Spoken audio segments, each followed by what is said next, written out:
Hi friends, നമ്മൾ ഈ സെഷനുകളിൽ ഉൾപ്പെടുത്തുന്നത് 2024, 23, 22 വർഷങ്ങളിലെ കറൻറ്റ് അഫയേഴ്സാണ്. അപ്പോൾ നമ്മൾ ഈ ഒരു വീഡിയോയിൽ 2024 ജനുവരി മാസത്തെ കറൻറ്റ് അഫയേഴ്സാണ്. 2024, 23, 22 എന്ന രീതിയിൽ നമ്മൾ പുറകിലേക്കാണ് പോകുന്നത്. നമുക്ക് നേരിട്ട് ചോദ്യത്തിലേക്ക് കടക്കാം. 2024 ജനുവരിയിലെ കറൻറ്റ് അഫയേഴ്സ്. ആദ്യത്തെ പോയിന്റ്, ജമ്മു കാശ്മീരിൽ ആക്രമണം നടത്തുന്ന ഭീകരർക്കെതിരെ ഇന്ത്യൻ കരസേന ആരംഭിച്ച സൈനിക നീക്കം ഏതാണ്? ഉത്തരം ഓപ്പറേഷൻ സർവശക്തിയാണ് അല്ലേ. അപ്പോൾ നമുക്ക് എങ്ങനെ ഓർക്കാം?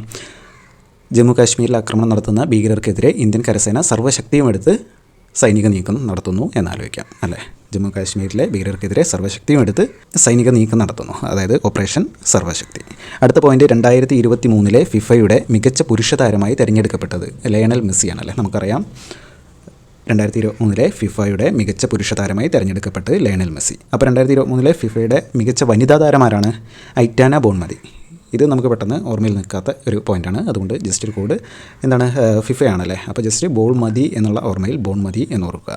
എന്താണ് ഫിഫയുടെ ബോൺമതി, ഐറ്റാന ബോൺമതി. എന്ത് പെയിനെടുത്തും എനിക്ക് ബോൾമതി എന്ന് പറഞ്ഞ് കളി ജയിച്ചൊരു വ്യക്തിയാണ് എന്ന് ആലോചിക്കുക. ഫിഫയുടെ മികച്ച വനിതാ താരമാരാണ്? ഐറ്റാന ബോൾമതി എന്ന് പഠിച്ചേക്കുക. സ്പെയിൻ. അടുത്തത്, കേന്ദ്ര സർക്കാരിൻ്റെ 2023 സ്വച്ഛ് സർവേഷൻ പുരസ്കാരത്തിൽ ഏറ്റവും വൃത്തിയുള്ള നഗരമായി തിരഞ്ഞെടുക്കപ്പെട്ടത് ഏതാണ്? ഗുജറാത്തിലെ സൂറത്തും മധ്യപ്രദേശിലെ ഇൻഡോറും. നമുക്കെങ്ങനെ ഓർത്ത് വയ്ക്കാം? ഇൻഡോർ എന്നുള്ളത് നമുക്ക് വീടിൻ്റെ അകം എന്ന് ആലോചിക്കാമല്ലോ. ഇൻഡോറൊക്കെ എന്താണ്, വളരെ വൃത്തിയായിട്ട് കൊണ്ടുനടക്കണം അല്ലേ. ദെൻ സൂറത്താണ് ഗുജറാത്തിലെ. സൂറത്ത് എന്താണ്, നമുക്ക് ജസ്റ്റ് ഷുവർ എന്നാലോചിക്കാം. സൂറത്ത് ഷുവറായിട്ടും ഇൻഡോർ നമ്മൾ വൃത്തിയാക്കി വയ്ക്കണം എന്നാലോചിക്കാം. അപ്പോൾ സൂറത്തും ഇൻഡോറും.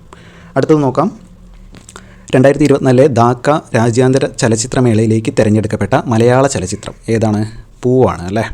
അപ്പോൾ ധാക്ക രാജ്യാന്തര ചലച്ചിത്രമേളയിലേക്ക് തിരഞ്ഞെടുക്കപ്പെട്ടത് പൂവ്. നമുക്ക് ഈ ഒരു പിക്ചറിൽ നിന്ന് ഒരു കാക്ക പൂവ് നോക്കിയിരിക്കുന്നുണ്ട് അല്ലേ.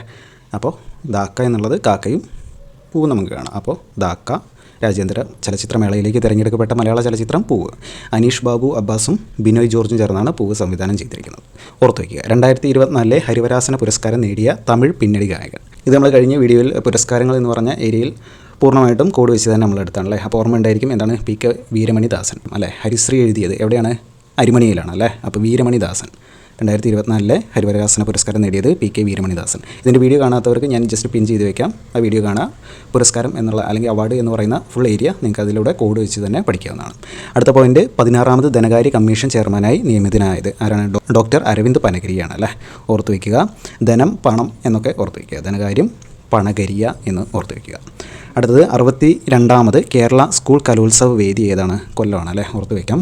62ാമത് കേരള സ്കൂൾ കലോത്സവ വേദി കൊല്ലം.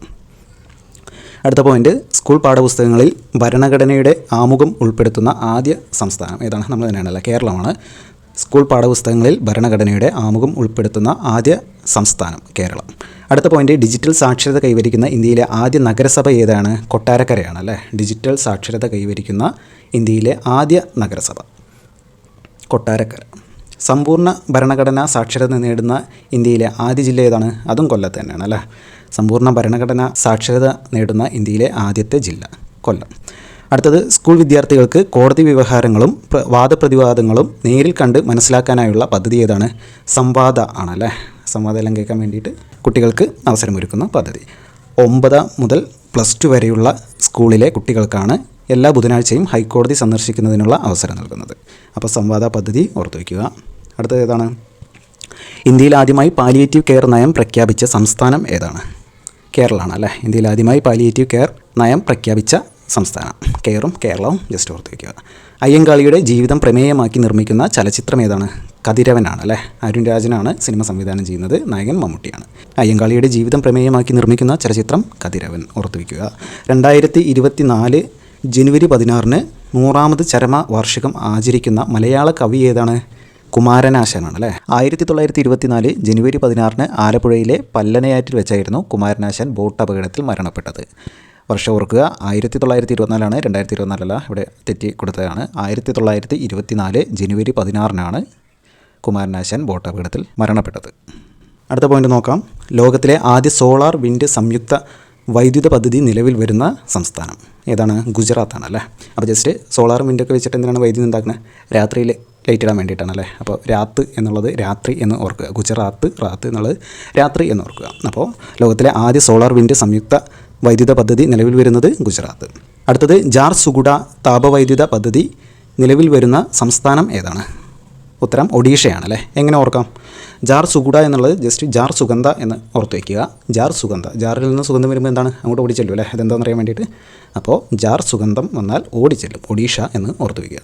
അടുത്തത് 77ാമത് സന്തോഷ് ട്രോഫി ചാമ്പ്യൻഷിപ്പ് വേദി ഏതാണ്? അരുണാചൽ പ്രദേശാണ് അല്ലേ. ഒപ്പം തന്നെ ഓർത്ത് വയ്ക്കുക 76ാമത് ഏതായിരുന്നു? കർണാടകയായിരുന്നു. 2022-23 നടന്ന 76ാമത് സന്തോഷ് ട്രോഫി ചാമ്പ്യൻഷിപ്പിൻ്റെ വേദി കർണാടകയായിരുന്നു. എന്താ? സന്തോഷത്തോടെ കാറിൽ പോയല്ലേ. 76 6 കാറ് എന്ന് ഓർത്ത് വയ്ക്കുക. 77 അരുണാചൽ പ്രദേശ് ഓർത്ത് വയ്ക്കുക. അരുണാണ് കാറിൽ പോയത്, ജസ്റ്റ് ഓർത്ത് വയ്ക്കുക. അടുത്തത് ഗുരുവായൂരപ്പൻ ട്രസ്റ്റിൻ്റെ 2023 53ാമത് ഓടക്കുഴൽ പുരസ്കാരം നേടിയത് ആർക്കാണ്? PN ഗോപികൃഷ്ണൻ. നമ്മൾ പഠിച്ചതാണല്ലേ. ഓടക്കുഴൽ പുരസ്കാരം നമ്മൾ പഠിച്ചിട്ടുണ്ട്. കൃഷ്ണൻ, ഗുരുവായൂരപ്പൻ ട്രസ്റ്റിൻ്റെ ഓടക്കുഴൽ പുരസ്കാരം. കൃഷ്ണൻ്റെ കയ്യിൽ എന്തുണ്ട്? ഓടക്കുഴൽ. കവിതയുടെ പേരെന്തായിരുന്നു? കവിത മാംസഭോജിയാണ്. അടുത്തത് നോക്കാം. സംസ്ഥാനത്ത് ആദ്യമായി ഓൺലൈൻ ഗ്രാമസഭ സംഘടിപ്പിച്ച പഞ്ചായത്ത് ഏതാണ്? തിരുവനന്തപുരത്തെ മലയൻകീഴാണ് അല്ലേ. ഈ ഗ്രാമങ്ങളിലൊക്കെ നെറ്റ് കിട്ടാൻ കുറച്ച് ബുദ്ധിമുട്ടായിരിക്കും അല്ലേ. അപ്പോൾ ഓൺലൈനായിട്ട് എന്തെങ്കിലും സംഘടിപ്പിക്കണമെങ്കിൽ ഏതെങ്കിലും മലയുടെ മുകളിൽ കയറി നിന്ന് നെറ്റ് എടുക്കേണ്ടി വരും. അപ്പോൾ മലയുടെ മുകളിൽ ഓൺലൈൻ ഗ്രാമസഭ എന്ന് ഓർത്ത് വയ്ക്കുക. ഓൺലൈൻ ഗ്രാമസഭ നടത്തിയത് മലയൻകീഴ്. 2023 AFC ഏഷ്യൻ കപ്പ് ഫുട്ബോളിന് വേദിയാവുന്ന രാജ്യം ഏതാണ്? ഖത്തറാണ് അല്ലേ. ഓർത്ത് വയ്ക്കുക. ഏഷ്യൻ കപ്പ് ഫുട്ബോളിന് വേദിയായ രാജ്യം ഖത്തർ.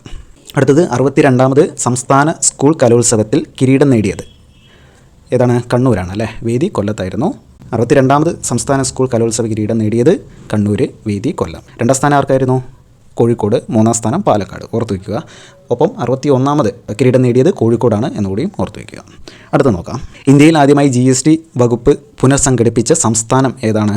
കേരളമാണ് അല്ലേ. ആദ്യമായി GST വകുപ്പ് പുനർസംഘടിപ്പിച്ച സംസ്ഥാനം കേരളം. ഓർത്ത് വയ്ക്കുക. അടുത്തത് ഇന്ത്യയിലെ ആദ്യ ഡാർക്ക് സ്കൈ റിസർവ് പാർക്ക് ഏതാണ്? പെഞ്ച് കടുവ റിസർവ് ആണല്ലേ. മഹാരാഷ്ട്രയിലുള്ള പെഞ്ച് കടുവ റിസർവ്. മഹാരാഷ്ട്രയിൽ എത്ര ടൈഗർ റിസർവ് ഉണ്ട്? മൊത്തം 6 എണ്ണമാണ് അല്ലേ. അപ്പോൾ ജസ്റ്റ് ഓർത്ത് വയ്ക്കുക. പെഞ്ച് കടുവ റിസർവ് ആദ്യത്തെ പെഞ്ച് കടുവ റിസർവ്, ബാക്കി 5 എണ്ണം കൂടി വന്നു. മൊത്തം 6 എണ്ണം ഉണ്ട്. ഇത് പെഞ്ചും 5ഉം മൊത്തത്തിൽ 6 എണ്ണം എന്ന് ഓർക്കാൻ വേണ്ടി മാത്രമുള്ള കോഡാണ്. അടുത്തത് ഇന്ത്യയിലെ ആദ്യ ഡാർക്ക് സ്കൈ റിസർവ് കേന്ദ്രം ഏതാണ്? ലഡാക്കാണ്. ലഡാക്കിലെ ഹാൻലെയാണ് അല്ലേ. അപ്പോൾ നമുക്ക് എങ്ങനെ ഓർത്ത് വയ്ക്കാം? ജസ്റ്റ് ഈ റിസർവ് കേന്ദ്രവും നമുക്ക് മാറിപ്പോകരുത്. ഈ ലഡാക്ക് നമുക്ക് എങ്ങനെ ഓർത്ത് വയ്ക്കാം? ഇവിടെ ഡാർക്ക് സ്കൈയും ഡാർക്ക് എന്നുള്ളതും ലഡാക്ക് ഓർത്ത് വയ്ക്കാം അല്ലേ. ഇനി ഇവിടെ മാറിപ്പോകാനുള്ള ഒരു സംഭവം, ആദ്യ ഡാർക്ക് സ്കൈ റിസർവ് പാർക്കും ആദ്യ ഡാർക്ക് സ്കൈ റിസർവ് കേന്ദ്രവും, പാർക്കും കേന്ദ്രവും മാറിപ്പോകാനുള്ള ചാൻസ് ഉണ്ട് അല്ലേ. അപ്പോൾ എന്താണ് കേന്ദ്രം എന്നാലോചിക്കുമ്പോൾ ലഡാക്ക് നമ്മുടെ ഒരു കേന്ദ്രഭരണ പ്രവിശ്യയാക്കി മാറ്റിയത് ഓർമ്മയുണ്ടല്ലോ. അപ്പോൾ ലഡാക്ക് എന്ന് പറയുന്നത് കേന്ദ്രവും മഹാരാഷ്ട്രയിൽ പാർക്ക് ഒരുപാടുണ്ട് പരന്ന് നടക്കുന്നു എന്നുള്ളതിൽ എന്താണ് പാർക്ക് എന്ന് ഓർക്കുക. അടുത്തത് കാലാവസ്ഥ അനുകൂല കൃഷിയിലൂടെ മൂല്യവർദ്ധിത ഉൽപ്പന്നങ്ങൾ വിപണിയിലിറക്കി കാർഷിക മേഖലയുടെ സമഗ്ര വികസനം ലക്ഷ്യമിട്ട് നിലവിൽ വരുന്ന പദ്ധതി ഏതാണ്? കേര ആണല്ലേ. എന്താണ്? കേര. ജസ്റ്റ് ഓർത്ത് വയ്ക്കുക. കേരയാണ് പദ്ധതിയുടെ പേര്. അടുത്തത് നോക്കാം. ഇന്ദ്രധനുസ് എന്ന ആത്മകഥ എഴുതിയത് ആരാണ്? ഇന്ദ്രൻസ് ആണല്ലേ. ജസ്റ്റ് പേരിൽ തന്നെയുണ്ട് ഇന്ദ്രധനുസ്, ഇന്ദ്രൻസ്. അടുത്ത പോയിന്റ് നോക്കാം. പൊതുജനങ്ങൾക്ക് പരാതികൾ ജില്ലാ കളക്ടർക്ക് നേരിട്ട് നൽകുന്നതിന് വേണ്ടി കേരള സംസ്ഥാന IT മിഷൻ ഒരുക്കുന്ന ഓൺലൈൻ സംവിധാനം ഏതാണ്? DC കണക്റ്റ് ആണല്ലേ. DC ജസ്റ്റ് ആലോചിക്കുക. DC ഡിസ്ട്രിക്ട് കളക്ടറെ കണക്ട് ചെയ്യാൻ വേണ്ടിയിട്ടുള്ള സംവിധാനമാണ് DC കണക്റ്റ്. അടുത്തത് കേരള പ്ലാന്റേഷൻ എക്സ്പോ 2024 വേദി ഏതാണ്? കൊച്ചിയാണല്ലേ. ജവഹർലാൽ നെഹ്റു ഇൻ്റർനാഷണൽ സ്റ്റേഡിയമാണ് വേദി. കേരള പ്ലാന്റേഷൻ എക്സ്പോ 2024 വേദി കൊച്ചി. അടുത്ത പോയിന്റ് നോക്കാം. ഇന്ത്യയിലെ ആദ്യത്തെ ശുചിത്വ ഭക്ഷണ തെരുവ് ഏതാണ്? പ്രസാദം ആണല്ലേ. ഉജ്ജയിനി, മധ്യപ്രദേശിലെ ഉജ്ജയിനി എന്ന സ്ഥലത്തെ പ്രസാദം തെരുവാണ് ഇന്ത്യയിലെ ആദ്യത്തെ ശുചിത്വ ഭക്ഷണ തെരുവ്. എന്താണ്? ശുചിത്വമുള്ള ഭക്ഷണം കിട്ടിയ എന്താ നമുക്ക് പ്രസാദം കിട്ടുന്ന പോലെയാണ് അല്ലേ. അല്ലെങ്കിൽ പ്രസാദത്തിന് നല്ല ശുചിത്വമായിരിക്കും എന്നൊക്കെ ഓർത്ത് വയ്ക്കുക. അടുത്ത പോയിന്റ്, ഇന്ത്യയിൽ നടക്കുന്ന എയ്റോ സ്പോർട്സ് അഡ്വഞ്ചർ ഫെസ്റ്റിവലായ ഇൻ്റർനാഷണൽ പാരാഗ്ലൈഡിംഗ് കോമ്പറ്റീഷൻ 2024 വേദി ഏതാണ്? ഇടുക്കിയിലാണ്. ഇടുക്കിയിലെ വാഗമണ്ണാണ്. ഓർത്ത് വയ്ക്കുക. ഇന്ത്യയിൽ നടക്കുന്ന എയ്റോ സ്പോർട്സ് അഡ്വഞ്ചർ ഫെസ്റ്റിവലായ ഇൻ്റർനാഷണൽ പാരാഗ്ലൈഡിംഗ് കോമ്പറ്റീഷൻ്റെ വേദി. അടുത്ത് നോക്കാം. ബ്രിക്സ് ഉച്ചകോടി 2024 വേദി ഏതാണ്? റഷ്യയാണ് അല്ലേ. 2024 റഷ്യ. 2023 ഏതായിരുന്നു? അതായത് 15ാമത്തെ ബ്രിക്സ് ഉച്ചകോടിയുടെ വേദി സൗത്ത് ആഫ്രിക്കയായിരുന്നു. നമ്മൾ പഠിച്ചിട്ടുണ്ട് 15 എന്നുള്ളതും 15ലെ 5ഉം സൗത്തിലെ എസും രണ്ടും ഒരുപോലെയല്ലേ. അപ്പോൾ 5ഉം എസും ഓർത്ത് വയ്ക്കുക. 15ാമത്തെ സൗത്ത് ആഫ്രിക്ക, 16ാമത്തെ റഷ്യ. 6 റഷ്യ എന്നുള്ളത് 6ഉം റഷ്യയും ഓർത്ത് വയ്ക്കുക. അടുത്ത് നോക്കാം. ആക്കുളം ട്രസ്റ്റ് വില്ലേജിൽ നിർമ്മിക്കുന്ന കണ്ണാടി പാലം ഏത് രാജ്യത്തെ മാതൃകയാക്കിയുള്ളതാണ്? ഏതാണ്? ചൈനയാണ് അല്ലേ. ജസ്റ്റ് ഓർത്ത് വയ്ക്കുക. ആക്കുളം ടൂറിസ്റ്റ് വില്ലേജിൽ നിർമ്മിക്കുന്ന കണ്ണാടി പാലം ഏത് രാജ്യത്തിൻ്റെ മാതൃകയിലുള്ളതാണ്? ചൈന. അടുത്ത ചോദ്യം. കുമാരനാശാൻ്റെ 100ാം ചരമവാർഷികത്തിൽ തിയേറ്ററുകളിൽ വീണ്ടും പ്രദർശിപ്പിച്ച ചലച്ചിത്രം ഏതാണ്? ഗ്രാമവൃക്ഷത്തിലെ കുയിൽ ആണല്ലേ. കുമാരനാശാൻ്റെ ജീവിതം ആസ്പദമാക്കി KP കുമാരൻ സംവിധാനം ചെയ്ത സിനിമയാണ് ഗ്രാമവൃക്ഷത്തിലെ കുയിൽ. നമുക്കവിടെ ഓർക്കേണ്ടത് അതിൻ്റെ സംവിധാനം ചെയ്ത വ്യക്തിയാണ് എന്താണ്? KP കുമാരൻ. നമുക്ക് ഓർത്ത് വയ്ക്കുക. കുമാരനാശാനും KP കുമാരനും ഓർത്ത് വയ്ക്കുക. സിനിമയുടെ പേര് ഗ്രാമവൃക്ഷത്തിലെ കുയിൽ.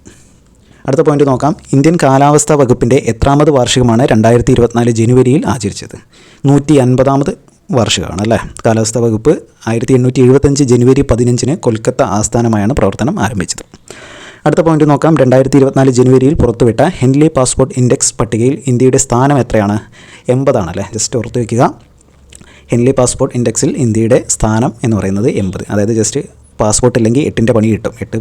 80 എന്ന് ജസ്റ്റ് ഓർത്ത് വയ്ക്കുക. 1ാം സ്ഥാനത്ത് ആരാണ്? France, Germany, Italy, Japan, Singapore, Spain. 2ാം സ്ഥാനത്ത് ഫിൻലാൻഡ്, സൗത്ത് കൊറിയ, സ്വീഡൻ.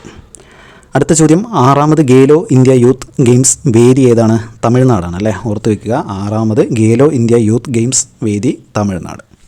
അടുത്ത പോയിന്റ് നോക്കാം. ഇന്ത്യയിലെ ഏറ്റവും നീളമേറിയ കടൽപ്പാലം ഏതാണ്? അടൽ സേതു. നമുക്കറിയാവുന്നതാണല്ലോ. ഏറ്റവും നീളമേറിയ കടൽപ്പാലം Atal Setu, Mumbai trans harbour link. അടുത്ത നോക്കാം. 2024 ജനുവരിയിൽ ഏകീകൃത സിവിൽ കോഡ് നടപ്പാക്കാൻ ഒരുങ്ങുന്ന സംസ്ഥാനം ഏതാണ്? ഉത്തരാഖണ്ഡ്. ഓർത്ത് വയ്ക്കുക. ഏകീകൃത, ഏക എന്ന് പറയുമ്പോൾ 1 അല്ലേ, ഒരേ ഒരു ഉത്തരവേ ഉള്ളൂ എന്നൊക്കെ ജസ്റ്റ് ഓർത്ത് വയ്ക്കുക. 2024 ജനുവരിയിൽ ഏകീകൃത സിവിൽ കോഡ് നടപ്പിലാക്കാൻ ഒരുങ്ങുന്ന സംസ്ഥാനം ഉത്തരാഖണ്ഡ്. അടുത്തത്. ബംഗ്ലാദേശ് പ്രധാനമന്ത്രിയായി തുടർച്ചയായി 4ാം തവണയും തിരഞ്ഞെടുക്കപ്പെട്ടത് ഷെയ്ഖ് ഹസീന. പലപ്പോഴായി ചോദിച്ചിട്ടുള്ളൊരു ചോദ്യമാണ്. ജസ്റ്റ് ഓർത്ത് വയ്ക്കുക. ബംഗ്ലാദേശിൻ്റെ പ്രധാനമന്ത്രി ഷെയ്ഖ് ഹസീന 4ാം തവണയും തിരഞ്ഞെടുക്കപ്പെട്ടു എന്ന് ഓർക്കുക. അടുത്ത പോയിന്റ്. വിവിധ ആവശ്യങ്ങൾക്കായി പഞ്ചായത്തിൽ എത്തുന്നവരെ സഹായിക്കാൻ റോബോട്ടിനെ നിയമിച്ച കേരളത്തിലെ ആദ്യ തദ്ദേശ സ്വയംഭരണ സ്ഥാപനം ഏതാണ്? എലിക്കുളം ഗ്രാമപഞ്ചായത്താണ് അല്ലേ. കോട്ടയം ജില്ലയിലെ എലിക്കുളം ഗ്രാമപഞ്ചായത്ത്. ജസ്റ്റ് ഓർക്കുക. ഒരു പഞ്ചായത്തിലൊരു റോബോട്ടിനെ ഇറക്കി, ആ റോബോട്ടിനെ എലി കടിച്ച് നശിപ്പിച്ചു എന്നൊക്കെ ജസ്റ്റ് ഓർക്കുക. എന്താണ്? എലിക്കുളം എന്നവിടെ കിട്ടും. എലി കടിച്ച് കുളമാക്കി അല്ലേ. റോബോട്ടിൻ്റെ പേരെന്താണ്? അതിലുണ്ട് ഒരു എലി, എലീന എന്നുള്ളതാണ്. ജസ്റ്റ് ഓർത്ത് വയ്ക്കുക. അടുത്ത പോയിന്റ് നോക്കാം. 36ാമത് കേരള ശാസ്ത്ര കോൺഗ്രസ്സിന് വേദിയാകുന്നത് കാസർഗോഡ്. എന്താണ്? 36ാമത് കേരള ശാസ്ത്ര കോൺഗ്രസ്സിന് വേദിയാകുന്നത് കാസർഗോഡ്. അടുത്ത പോയിന്റ്. ലോകത്തെ ഏറ്റവും വലിയ റോഡ് ശൃംഖലയുള്ള 2ാമത്തെ രാജ്യം ആരാണ്? ഇന്ത്യയാണ് അല്ലേ. 1ാമത് അമേരിക്കയും 3ാം സ്ഥാനത്ത് ചൈന. ചൈനയെ പിന്തള്ളി ഇന്ത്യ 2ാം സ്ഥാനത്തെത്തി. ഓർത്ത് വയ്ക്കുക. അടുത്ത പോയിന്റ്. കേരളത്തിൽ അന്താരാഷ്ട്ര കായിക ഉച്ചകോടിക്ക് വേദിയാകുന്നത്. കേരളത്തിൽ അന്താരാഷ്ട്ര കായിക ഉച്ചകോടിക്ക് വേദിയാകുന്നത് തിരുവനന്തപുരം ജില്ലയിലാണ്. ഓർത്ത് വയ്ക്കുക. അടുത്ത പോയിന്റ്. പുതിയ റിപ്പോർട്ടുകൾ പ്രകാരം ലോകത്ത് ഏറ്റവും കൂടുതൽ സ്റ്റീൽ ഉൽപ്പാദിപ്പിക്കുന്ന 2ാമത്തെ രാജ്യമാണ് ഇന്ത്യ. ഏറ്റവും കൂടുതൽ സ്റ്റീൽ ഉൽപ്പാദിപ്പിക്കുന്ന 2ാമത്തെ രാജ്യമാണ് ഇന്ത്യ. 1ാമത് ആരാണ്? ചൈന അല്ലേ. അടുത്ത പോയിന്റ് നോക്കാം. സ്മാർട്ട് പദ്ധതിക്ക് തുടക്കം കുറിച്ചത് എന്ന്? 2024 ജനുവരി 1. എന്തായാലും ഓർത്ത് വയ്ക്കുക. എന്തായാലും പഠിക്കുക. 2024 ജനുവരി 1 ഓർക്കാൻ സുഖമുള്ളൊരു വർഷമാണ് അല്ലേ ഡേ ആണ്. എന്താണ്? ഈ വർഷം ജനുവരി 1 സ്മാർട്ട് പദ്ധതിക്ക് തുടക്കം കുറിച്ചത്. തദ്ദേശ സ്ഥാപനങ്ങളുടെ സേവനങ്ങൾ എല്ലാം ഒരു കുടക്കീഴിലാക്കി ജനങ്ങൾക്ക് ലഭ്യമാക്കുന്നതിനായി ആരംഭിച്ച ആപ്ലിക്കേഷനാണ് സ്മാർട്ട്. അടുത്ത നോക്കാം. 2024 ജനുവരിയിൽ രാജസ്ഥാനിലെ മഹാജനിൽ നടക്കുന്ന ഇന്ത്യ UAE സംയുക്ത സൈനിക അഭ്യാസം ഏതാണ്?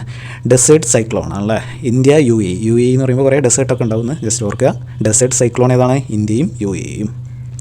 അടുത്തത് 2024 ഇൻ്റർനാഷണൽ ഫിഷറീസ് കോൺഗ്രസ്സിന് വേദിയാകുന്ന കേരളത്തിലെ സർവകലാശാല ഏതാണ്? കുഫൂസ് ആണ് അല്ലേ. 2024 ഇൻ്റർനാഷണൽ ഫിഷറീസ് കോൺഗ്രസ്സിന് വേദിയാകുന്ന കേരളത്തിലെ സർവകലാശാല. അടുത്ത ചോദ്യം. ഇരുചക്ര വാഹനങ്ങൾ ദൂരസ്ഥലങ്ങളിലേക്ക് എത്തിക്കുന്നതിനായി KSRTC ആരംഭിക്കുന്ന പദ്ധതി ഏതാണ്? Bike express. ഓർത്ത് വയ്ക്കാലോ. ബൈക്കിനെ എത്തിക്കുന്നത് ബൈക്ക് എക്സ്പ്രസ്. അടുത്ത ചോദ്യം. വേൾഡ് പാരാ അത്ലറ്റിനുള്ള 2023 വേൾഡ് ആർച്ചറി അവാർഡ് ലഭിച്ചത് ആർക്കാണ്? ശീതൽ ദേവിക്കാണ് അല്ലേ. ഉത്തരം ഓർത്ത് വയ്ക്കുക. ശീതൽ ദേവി. ഈ നേട്ടം കൈവരിച്ച ആദ്യ ഇന്ത്യൻ താരമാണ് ഇദ്ദേഹം. ശീതൽ ദേവി വേൾഡ് പാരാ അത്ലറ്റിനുള്ള 2023 വേൾഡ് ആർച്ചറി അവാർഡ് ലഭിച്ചത്. അടുത്ത ചോദ്യം. 2023 പുരുഷ ഫിഡെ ലോക റാപ്പിഡ് ചെസ് കിരീടം സ്വന്തമാക്കിയത് ആരാണ്? മാഗ്നസ് കാൾസൺ ആണല്ലേ. ആരാണ്? Magnus Carlsen. 5ാമത്തെ കിരീടമാണ് അദ്ദേഹത്തിന് ലഭിച്ചത്. അപ്പോൾ വനിത ആരാണ്? 2023 വനിതാ ഫിഡെ ലോക റാപ്പിഡ് ചെസ് കിരീടം സ്വന്തമാക്കിയത് അനസ്താസിയ ബോഡ്നെറുക്ക്. എങ്ങനെ ആലോചിക്കാം? റഷ്യയുടെ താരമാണ് അനസ്താസിയ ബോഡ്നെറുക്ക്. എങ്ങനെ ആലോചിക്കാം? ബോഡ്നെറുക്ക്. നമുക്ക് ചെസ് കളിക്കുന്ന എവിടെയാണ്? ബോർഡിലാണ് അല്ലേ. ജസ്റ്റ് ആലോചിക്കാമല്ലോ. ബോഡ്നെറുക്ക്. ചെസ് ബോർഡ് എന്നാലോചിക്കാം. Anastasia Bodnaruk. അടുത്ത ചോദ്യം. ജപ്പാൻ്റെ ആദ്യത്തെ ചന്ദ്രോപരിതല ദൗത്യം ഏതാണ്? സ്ലിം. SLIM. ജപ്പാൻ്റെ ആളുകളൊക്കെ എങ്ങനെ സ്ലിം ആയിരിക്കും എന്നാലോചിക്കാം. ജപ്പാൻ്റെ ആദ്യത്തെ ചന്ദ്രോപരിതല ദൗത്യം സ്ലിം. അടുത്ത ചോദ്യം, അവസാനത്തെ ചോദ്യം, ഇന്ത്യയിലെ ആദ്യ AI നഗരം നിലവിൽ വരുന്നത് എവിടെയാണ്? ഉത്തർപ്രദേശിലെ ലക്നൌവിലാണ് അല്ലേ. എന്താണ് AI വരുമ്പോൾ AI വരണമെങ്കിൽ ഒരു ലക്കൊക്കെ വേണം എന്ന് ആലോചിക്കുക. എന്താണ് AI വന്നത് നമ്മുടെയൊക്കെ ലക്കാണ് എന്ന് ആലോചിക്കുക. ഇന്ത്യയിലെ ആദ്യ AI നഗരം വരുന്നത് ലക്നൗ, ഉത്തർപ്രദേശ്.